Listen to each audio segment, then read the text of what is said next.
On leur dit, mes chers frères, mes chères sœurs, c'est pas juste un conseil fraternel de frère à frère, de frère à sœur qu'on vous adresse lorsqu'on vous dit n'écoutez pas ces gens-là.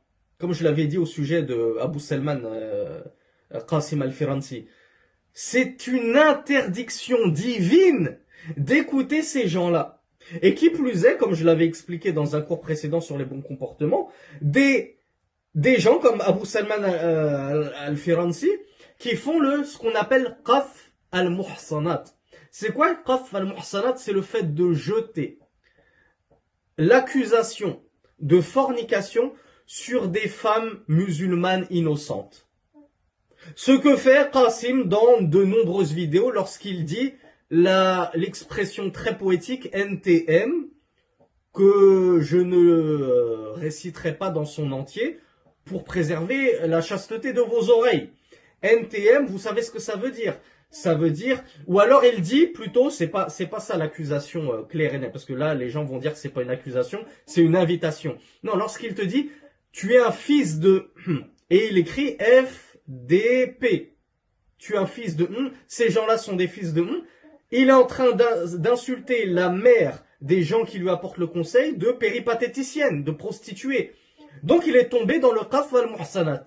Que ce soit par ignorance, que ce soit par frivolité, la question a été posée à la lajna da'ima. Est-ce que celui qui dit à son frère, tu es le fils d'une prostituée, par frivolité, est-ce qu'on considère qu'il a fait le qaf al-muhsanat, qu'il a jeté l'accusation de fornication sur une femme innocente? La lajna da'ima a répondu oui. Oui, et on doit lui appliquer la peine. Et parmi la peine qu'on doit lui appliquer, en outre les coups de fouet sur son dos sur la place publique, c'est que son témoignage est rejeté à tout jamais. Et on a encore des frères et des sœurs qui continuent à écouter ce grossier personnage, alors que son témoignage est rejeté, on ne prend plus rien de lui. Et ça, c'était juste pour apporter une preuve de mon propre chef. Mais Allah te dit, lorsque tu entends les gens polémiquer, débattre sur les versets d'Allah, détourne-toi de ces gens-là. Et ne t'assois pas auprès d'eux. Et si tu oublies que le diable te fait oublier, puis que tu te souviens, délaisse tout de suite leur assise, éteins le cours.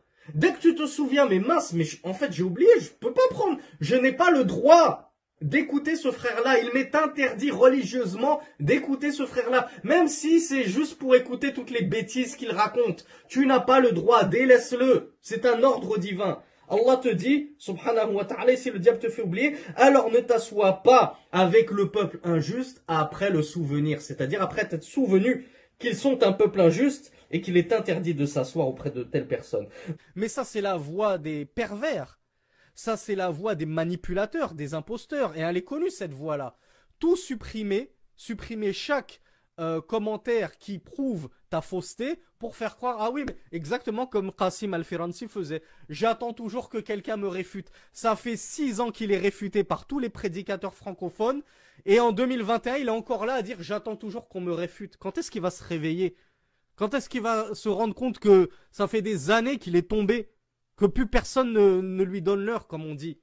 Nombreux prédicateurs qui se réclament de la salafia, comme par exemple le fameux Abu Salman al-Firansi, la Qasim, et qui est en fait un pur takfiri, qui n'a rien à voir avec la salafia. Un prédicateur, son défaut, c'est qu'il parle sans science. Comme Qasim Al-Firansi, par exemple. Il enchaîne ineptie sur ineptie. La personne n'a jamais étudié de sa vie. Il lit des livres en français. Il n'a même pas l'arabe. Il lit des livres en français. Il dit, bon, je vais vous faire court. Je vais vous expliquer ce livre. Et les gens le suivent aveuglément. Si personne ne se dresse pour dire à ses 60 000 abonnés, mais attention, vous suivez un gourou qui vous raconte n'importe quoi. Il ne connaît même pas les piliers de la prière. Il vous dit, levez les mains envers la qibla, c'est un wajib, c'est une obligation. C'est mon shir qui l'a dit. Mais quel shir? D'où tu as un shir? D'où c'est une obligation? Alors que l'imam An-Nawawi, rahimahullah, te dit ijma', c'est un consensus que c'est une sunna de lever les mains pour le takbiratul ihram. C'est pas obligatoire. Quelqu'un qui rentre en prière et qui dit Allahu Akbar, comme ça, sans lever les mains, sa prière elle est valide. Vous écoutez des ignorants qui n'ont jamais appris la science de leur vie, qui ne connaissent rien et qui vous racontent bêtise sur bêtise. Et ensuite, quand on vous met en garde, vous pleurez, vous dites vous êtes dur, pourquoi tu me mets en garde, t'es jaloux de lui, tu veux attirer la lumière sur toi, mais subhanallah, si on cherchait à attirer la lumière sur nous, on saurait comment faire.